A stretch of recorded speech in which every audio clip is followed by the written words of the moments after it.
Hello বন্ধুরা, অনেক দিন পর তোমাদের সাথে একটা মিনি ব্লগ নিয়ে এলাম। তো রাত্রিবেলা ঘুম থেকে উঠে গেছি, দেখো এখন বাজে 2:10। তো ঘুম থেকে উঠে কোথায় যাব তোমরা দেখতে থাকো। তো আজকে ছিল আমাদের মা শীতলার পুজো।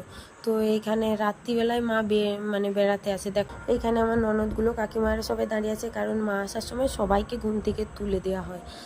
তো দুটো মা আছে, একটা আমাদের এখানে আরেকটা ওই মায়ের দিদি। তো পুজোর দিন সন্ধ্যাবেলা আসে 10টা থেকে এবে মানে মা গ্রামে গ্রামে ঘুরতে বেরোয়। তো সকাল হওয়ার আগে তাকে ঘরে পৌঁছাতে হবে, নইলে যেখানে মানে আলো সকালের আলো ফুটে যাবে সেখানেই তাকে মন্দির করে রেখে দিতে হবে। তো ওই জন্য তাড়াহুড়া করে মাকে নিয়ে যাওয়া হচ্ছে। আর এইদিকে দেখো মহারাজের মন্দিরে প্রচুর বোম ফাটানো হচ্ছিলো, বাজি ফাটানো হচ্ছিলো। তো আমরা ওখান অবধি গিয়েছিলাম মাকে ছেড়ে দিতে, এগিয়ে যেতে। তো তারপরে মা চলে গেল, আমরা বাড়ি চলে এলাম। আমাদের মা আমাদের মন্দিরকে চলে এলো। তো ভিডিওটা কেমন লাগলো কমেন্ট করে জানাও।